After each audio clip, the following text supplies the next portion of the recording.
What's up everyone and welcome back to another tutorial. Today we're going to see how to view text messages on iCloud from iPhone. So you cannot directly read text messages on iCloud.com like photos or notes, messages stored in iCloud as encrypted and not viewable in a browser, but you can sync them to another Apple device. Just open settings on your iPhone, tap your name at the top, and then tap on iCloud. Tap Show All if needed, and then turn on Messages. Your messages will now upload and sync with iCloud.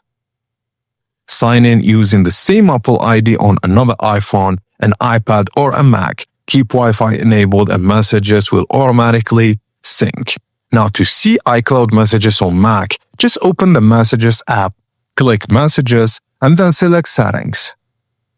Select iMessage and check Enable Messages in iCloud, and your conversations will download and appear. And that's it guys. Thank you for watching and please don't forget to like and subscribe for more tips and tricks like this.